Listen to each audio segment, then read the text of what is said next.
GERD का basic जो मतलब है वो होता है G मतलब गैस्ट्रो, E मतलब इसोफेजियल, R मतलब रिफ्लक्स, D मतलब डिसीज।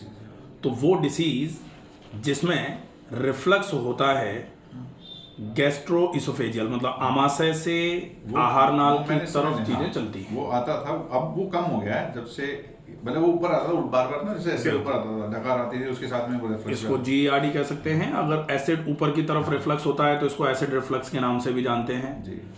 GERD और एसिड रिफ्लक्स में जो इसोफेगस में प्रॉब्लम हो जाती है उसको रिफ्लक्स इसोफेजाइटिस के नाम से जाना जाता है।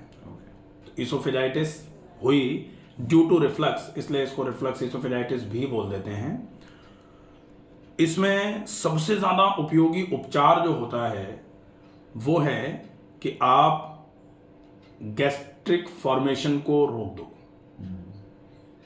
वैसे तो GERD का एक जो कॉज है वो ये भी होता है कि जो लोअर इसोफेजियल स्फिंक्टर है उसकी मसल्स अगर बहुत वीक हो जाएंगी तो आपको बिल्कुल गैस नहीं बन रही है तो भी गैस्ट्रिक कंटेंट कभी कभी ऊपर की तरफ आ जाएंगे। थोड़ा बहुत तो खाना पचने में चीजें चलती हैं। जैसे होता है ना कि कुकर की सीटी खराब हो जाए तो फिर ज्यादा पानी भी नहीं भरो अगर कुकर में तो भी फपक फपक करके पानी ऊपर की तरफ निकल के आता है। और एक होता है कि आप सीटी बिल्कुल बढ़िया है सब कुछ अच्छा था लेकिन आपने उसको बिल्कुल किनोर तक भर दिया ऊपर, तो ज्यादा भरने की वजह से आएगा। तो अगर सामान्य तौर पर ये दूसरा वाला कॉज जो है ना कि लोअर इसोफेजियल स्फिंक्टर की मसल्स बहुत वीक हो जाए, ये बहुत कम कारण माना जाता है।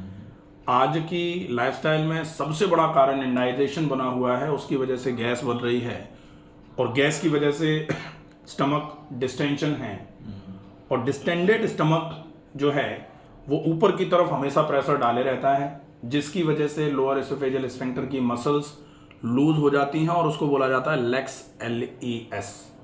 LES का मतलब लोअर इसोफेजियल स्फिंक्टर, लेक्स का मतलब ढीला हो जाना। उसका ढीला क्यों हो रहा है? Due to abnormal stomach distension, पेट फूला पड़ा है लगातार उसकी वजह से। और उस फूले पेट पर कभी कभी, वैसे तो फूला, जिनका पेट फूला रहता है ना वो ऐसे बैठते ही नहीं है। वो कैसे बैठते हैं? वो हमेशा ऐसे बैठेंगे, हमेशा चाहेंगे कि कुछ टिकने को मिल जाए और ऐसे करके ऐसे बना रहे पेट, हाथ दोनों पेट पर इस तरीके से रख लिया, या फिर खड़े भी हैं तो भी हाथ कमर पर रहेंगे, उनके हाथ पेट पर नहीं रख सकते, वो आगे की तरफ झुक नहीं सकते, ऐसे करके खड़े होंगे। पेट को रिलैक्स रखने की आदत। जब ये पेट ज्यादा फूला रहेगा इसकी वजह से कमर में दर्द आ जाएगा। थोड़ा इंडाइजेशन है, अगर ये थोड़ा बहुत डाइट का फॉलोअप अच्छे तरीके से नहीं हो रहा है और बहुत भयंकर सेडेंटरी लाइफस्टाइल है तो वजन बढ़ना चालू हो जाएगा। बढ़ता हुआ वजन फिर आपके लिए फैटी लीवर एक कारण में आ जाएगा, फैटी लीवर हो जाएगा, कोलेस्ट्रॉल प्रोफाइल बिगड़ना चालू हो जाएंगे और उसकी वजह से धीरे धीरे करके हम बढ़ेंगे आगे की तरफ कार्डियोवैस्कुलर डिसीजेस के लिए। तो कार्डियोवैस्कुलर डिसीजेस के लिए हम प्रोन हो जाएंगे। लाइफस्टाइल को जब तक हम बहुत अच्छे तरीके से सुधारेंगे नहीं तब तक ये प्रॉब्लम्स चलती जा रही हैं। अब ओवरवेट हो गया, फैटी लीवर है, कोलेस्ट्रॉल बढ़ रहा है, धीरे धीरे करके ड्यू टू ओवरवेट ये डबल चिन आना चालू हो गई। इसकी वजह से रात को सोते सोते खराटे आना चालू हो गए इस टाइप के। और ये खराटे जो हैं कभी कभी आपको इतना इरिटेशन कराएंगे और कभी कभी ये जो स्लीपिंग पैटर्न जो है वो इतना बिगड़ जाएगा कि खराटे लेते लेते सांस रुक जाएगी।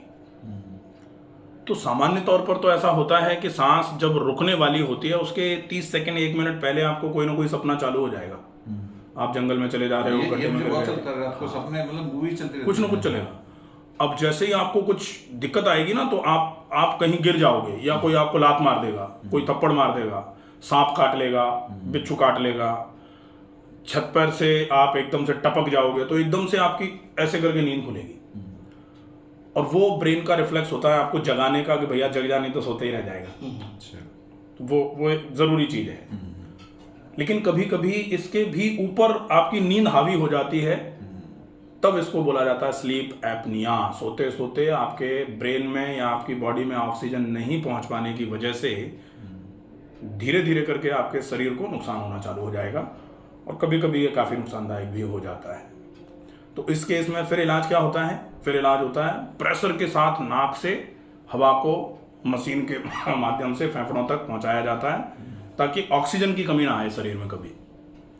तो ये स्लीप एपनिया का बेसिक ट्रीटमेंट, उधर की तरफ चलते हैं। तो है अपन इसको नेचुरली ही पूरा ट्रीट करेंगे, ठीक है। ठीक है। डाइट का ध्यान रखना पड़ेगा, एक्सरसाइजेस का ध्यान रखना पड़ेगा, कुछ नियम बना के रखने पड़ेंगे, और वो नियम ऐसे होंगे जो छोटे छोटे हैं।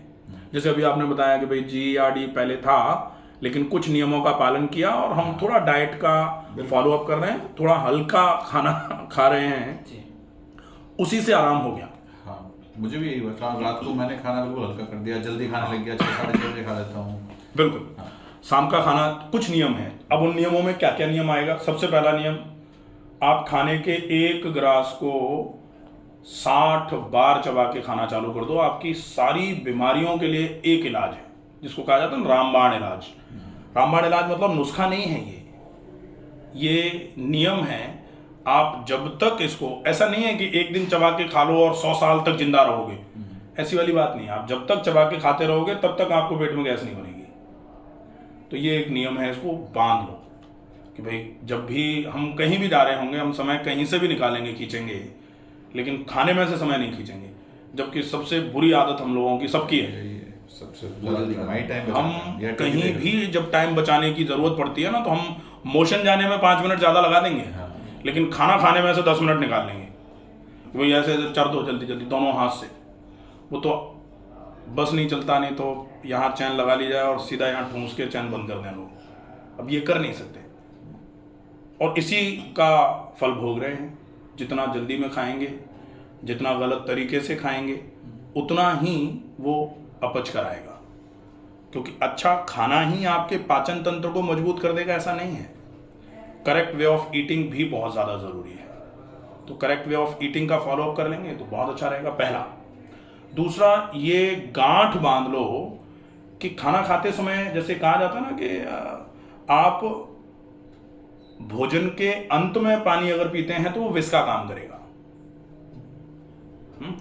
भोजन के पहले भी पानी पी रहे हैं तो वो भी नुकसान करेगा। भोजन करते समय आप थोड़ा बहुत पानी पी सकते हैं, लेकिन अगर भोजन करते समय ज्यादा मात्रा में पानी पी लेंगे तो वो भी नुकसान करेगा। हाँ, तो भोजन करते समय घूट घूट करके 2-3-4 घूट अगर जरूरत पड़े तो पी लीजिए।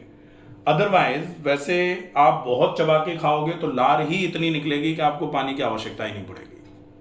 जैसे छाछ वाछ पी लेते हैं साथ में। भोजनांते अमृतम तक्रम, तक्र जो है, छाछ जो है वो अमृत का काम करती है, तो छाछ का उपयोग कर सकते हैं। छाछ बाजीकारक होती है। लोग कहते हैं कि भाई, आप कहते हो कि पानी तो जहर है और छाछ अमृत है, ऐसा क्यों भाई? छाछ में भी तो पानी है। तो छाछ में पानी तो है, लेकिन छाछ में प्रोबायोटिक भी है। हाँ, छाछ का गुण जो है वो बाजीकारण का है, वो पचाने का काम करवाएगी। लेकिन छाछ भी इतना नहीं कि जग भर के छाछ पी लो खाने के साथ, वो नहीं चलेगा। छाछ भी अपने को 150-200 ml तक छाछ एक एक घूट करके खाने के बीच में आप पी सकते हो, वो चलेगा, ठीक है। कोशिश करनी है कि व्यायाम का नियम बना लिया जाए। नियमित व्यायाम जरूर किया जाए, चाहे कुछ होता रहे, व्यायाम नहीं छोड़ेंगे। और थोड़ा ध्यान रखना है कैसे भी करके शाम का खाना जल्दी और हल्का। अगर ये 4 नियम हमने बना के रख लिए तो ये मान लो कि ये पेट की समस्या जो है, जिसको GERD बोला जा रहा है, जिसको इंडाइजेशन बोला जाता है, वो तो खत्म ही हो जाएगी।